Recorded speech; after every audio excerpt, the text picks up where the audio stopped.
আজ আমার নিবেদনে থাকছে কবি আর্যতীর্থ এবং কবি উৎপল কুমার ধারার কবিতা। সালটি ছিল 1905, 19 জুলাই মাসে। বাংলাবাদের তীব্র বাধার 19টি মাসে। সালটি ছিল 1905, 19 জুলাই মাসে। বাংলা ভাষার তীব্র বাধার একটি ইতিহাসে। ইংরেজদের বিরুদ্ধে সব হিন্দু মুসলমান মুখর তখন বাংলা মায়ের রুখতে সুসম্মান। ঠিক তখনই দৌড়ে এলেন রবি ঠাকুর, পরিয়ে দিলেন প্রীতির রাখি সবার হাতে হাতে। সেদিন সুদিন প্রাতে পরিয়ে দিলেন প্রীতির রাখি সবার হাতে হাতে। সর্বধর্মের মিলন মেলায় মাতল তখন সব।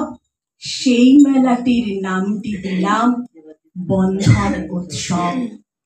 আর আজ যাজ্ঞসেনীর খুলছে শাড়ি, টানছে ধরে দুঃশাসন।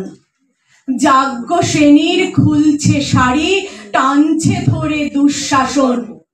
দায় ছিল যার গর্জে ওঠায়, নিচু মাথায় সেই 5 জন। দুর্যোধনের নগ্ন অরু, ইঙ্গিতে তার ধর্ষকাম। হস্তিনাপুর দেখছে বসে, ধ্বস্ত হতে তার সুনাম। অন্ধরাজা সিংহাসনে আর্ত চেঁচান বৌমা তার। নিজের দলের নির্যাতনে সব রাজা হন নির্বিকার। কর্ণ বসে হাসছে হা হা, রাজার দলের লোক তো সে। শর্তবিহীন সমর্থনেই তাবৎ আরাম সুখ বসে।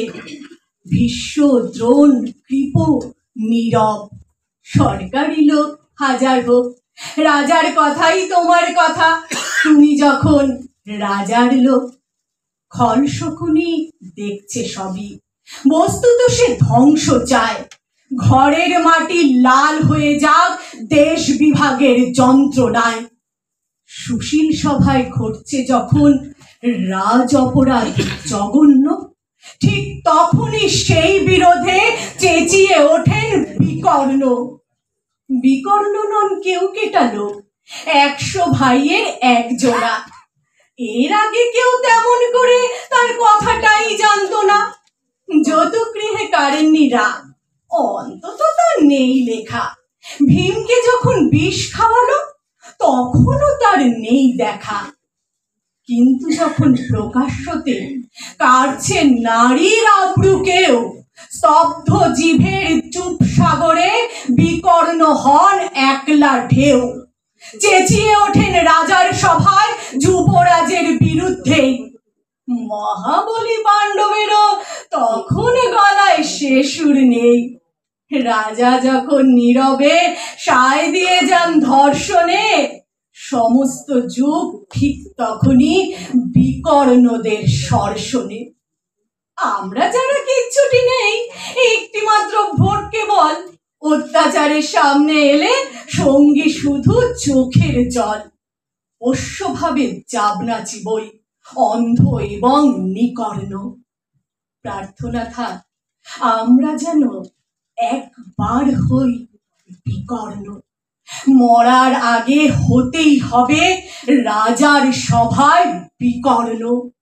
মরার আগে হতেই হবে রাজার সভায় বিকর্ণ।